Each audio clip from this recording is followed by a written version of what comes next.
La force de maintien de la paix des Nations Unies dénonce une attaque délibérée contre ses soldats. Un casque bleu français a été tué dans le sud du pays aujourd'hui. Son nom, Florian Montorio. Son visage s'affiche sur vos écrans. Il était sergent-chef. Trois autres hommes ont été blessés dans cette embuscade.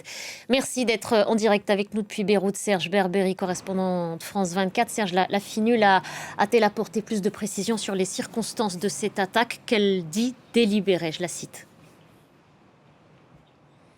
Tout à fait. Vous savez, au-delà des informations que vous venez de rappeler, c'est un incident extrêmement grave qui vient encore fragiliser un peu plus la situation au sud Liban. L'attaque s'est produite contre donc, cette patrouille de la FINUL dans le village de Randourié, dans le sud du Liban. Randourié est situé dans le Kaza de Bent Jbeil, à seulement quelques kilomètres de la ligne bleue, la frontière libano-israélienne. C'est une zone particulièrement sensible où vous savez, la FINUL est présente depuis des décennies. Et justement, selon la FINUL, la patrouille donc visée était en mission de déminage pour une sécurisation complète de la route sur place dans cette zone et tenter de rétablir un accès vers des positions isolées après les bombardements israéliens de ces dernières semaines donc dans le sud du Liban. La FINUL donc parle de tirs d'armes légères menés par des acteurs non étatiques et la FINUL aussi dénonce une attaque donc délibérée et elle évoque sans détour une violation très grave du droit international et de la résolution 1701 du Conseil de sécurité de l'ONU et parle aussi d'un incident qui pourrait s'apparenter à un crime de guerre. Donc une enquête a été ouverte et vous savez, selon une première évaluation, les tirs pourraient provenir du Hezbollah, toujours bien selon la FINUL. Selon la FINUL et selon le président français, Serge Emmanuel Macron a pointé du doigt le mouvement chiite. Est-ce qu'il a d'abord réagi à ces accusations et comment est-ce qu'il se positionne de manière plus générale, Serge, depuis la conclusion et l'entrée en vigueur de la trêve qui doit courir sur 10 jours au Liban? Et c'est un point important justement, c'est ce silence du Hezbollah qui n'a pas encore réagi à ce stade. Donc aucune réaction officielle du mouvement chiite, malgré les soupçons qui émergent autour de son implication présumée. Un silence qui intervient dans un contexte extrêmement tendu. Vous savez, le Hezbollah refuse catégoriquement toute perspective de négociation directe avec Israël.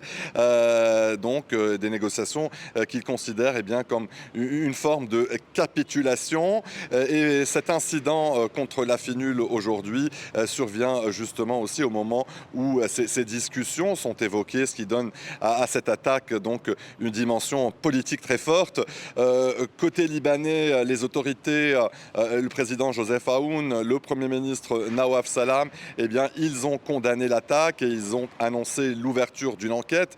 Mais au-delà de ce drame, vous savez, cet incident s'inscrit dans une dynamique encore beaucoup plus large. Ces derniers mois, plusieurs incidents ont déjà visé la FINUL dans un Sud-Liban qui est devenu, vous savez, extrêmement instable, un Sud-Liban fragmenté où les lignes de contrôle sont parfois très floues. Et c'est là un point essentiel car sur le terrain, vous savez, tous les acteurs ne sont pas nécessairement sous contrôle direct.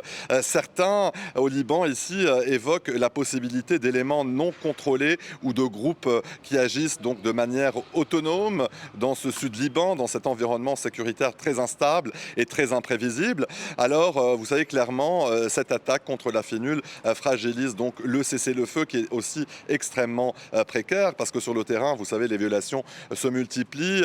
Mais cette fois, avec cette attaque, c'est un seuil qui est franchi. C'est une force internationale et qui a été directement touchée. Un casque bleu a été tué et ça change profondément la donne parce que vous savez, la FINUL est censée être un tampon, un acteur de stabilisation entre Israël et le Liban. Viser la FINUL, volontairement ou non, c'est fragiliser encore davantage un équilibre déjà très instable dans ce Sud-Liban. Et cela met aussi une pression très forte sur les autorités libanaises. Les autorités libanaises, donc, qui doivent désormais rassurer la communauté internationale, mais aussi, elles doivent aussi garantir la sécurité des casques bleus et surtout mener une enquête crédible. Merci beaucoup, Serge. Serge Berberi en direct de Beyrouth pour France 24.